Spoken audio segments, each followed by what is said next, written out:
All right, so today we don't get a lot of these in, but there has been questions about these TRD Pros, the seats, how to do the adjustments, where stuff is. So quick video, give you a breakdown. And if you're not familiar, the TRD Pro is the model that has these IsoDynamic performance seats, is what they call it. Basically, it has air pressure to help absorb, whether you're on the road or off the road. It's a dynamic, and there's some adjustments and stuff that can be had out of these seats, and that's what we're going to get into. Now the little kit's going to come in a bag, be in a plastic bag, but this is the pump that you're actually looking for. Now according to the manual, it should be right there in this section with the toolkit. Now whether this was a PDI blunder or just where somebody had moved it, I actually found that kit in the glove box. So if you don't find it here, look around. According to the manual, that's where you're supposed to store and keep said little kit here. Now, if you notice, there is a little QR code right here. I'll show you what that is. And then there's going to be a little plastic tab. This is what releases the little battery, just like most of your stuff there. And that's going to fire up for your PSI on your gauge there. And then you've got different settings depending on what you want to use. The bar, we're in America, so we're going to use the good old PSI. And this is just a basic little hand pump. This pops apart right here. And if you do the little QR code,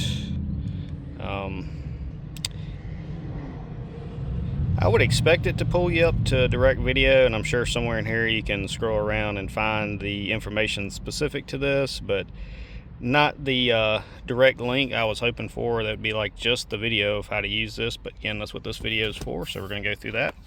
Now you have two different gauges as you're looking at this, and you'll notice there is a higher pressure on one gauge than the other. This one goes from 80 psi to 160, and that is going to be the vertical shock absorber, which if you're not sure, vertical goes up and down. And then the other is going to be the horizontal, and that goes from 0 to 60 max here. Now both of these are going to work the same way in this aspect. There's a little knob. You're going to screw this loose, and that's going to get to your Schrader valve where you can add air in. Voila, just like that. Don't lose those caps. I mean, probably one of those things. Be surprised how much it costs if you want the fancy ones if you lose it. Now there is a lock and unlock here. Now these switches should be over to the right position where it looks like going down the road. Going down the road means you're locked and ready. Now as far as adjustment goes or unlock, you're going to slide it to that side right here. This little pump screws on by itself and holds. If you notice, it says we're below that 80 mark right there. We don't have that last digit here.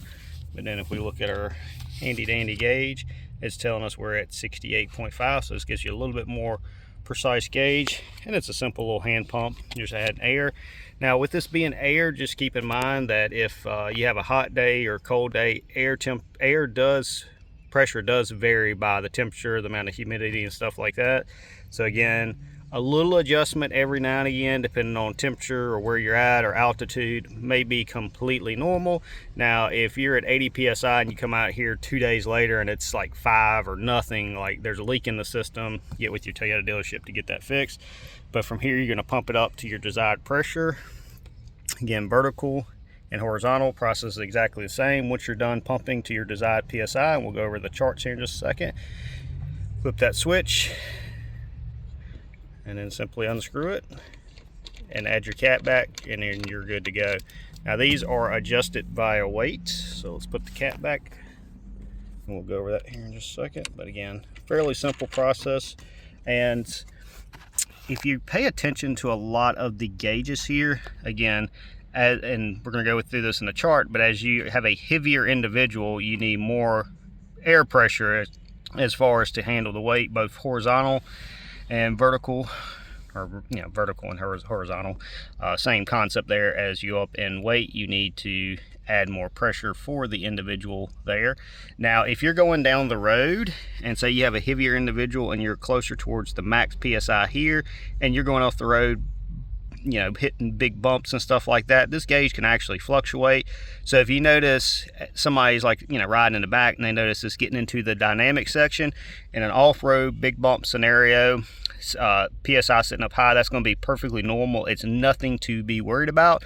Now, if you set your air pressure and you look at it and it goes from a cold day to a hot day, or you pump too much in here and you notice your needles is in that dynamic range past the max, not you hitting bumps or anything, just sitting static, you've got too much air pressure in there, you need to take some out. Now, if you do pressurize these into the dynamic, you'll notice it's going to be a rougher shock feel because it's over pressurized.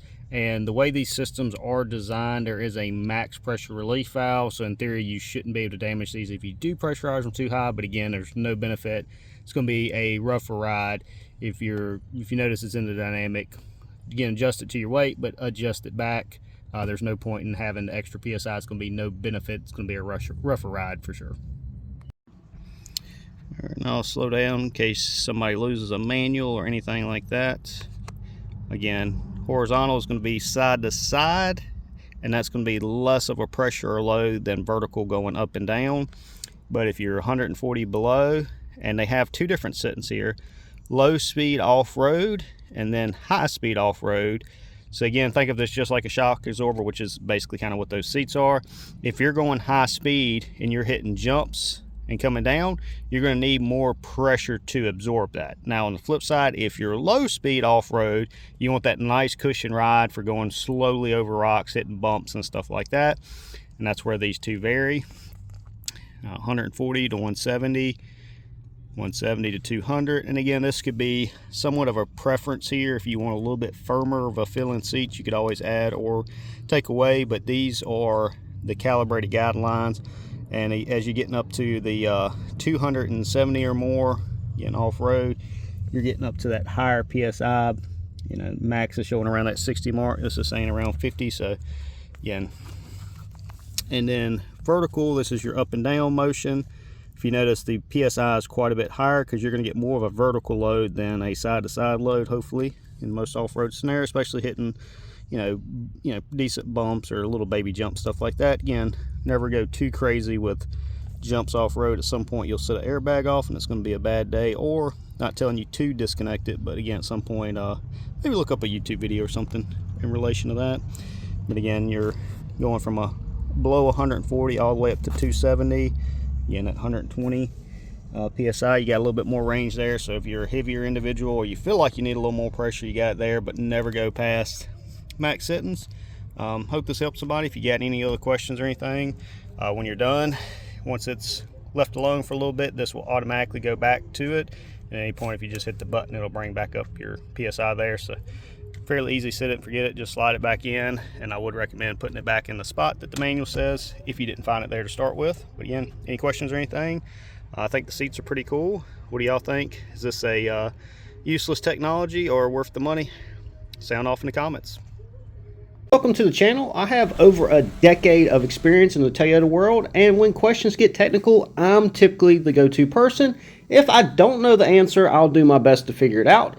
Automotive industry changes quickly. This channel is for inspiring salespeople, people debating buying, and enthusiasts all alike. This will include walkarounds, how-tos, configurations, specs, along with some common asked questions.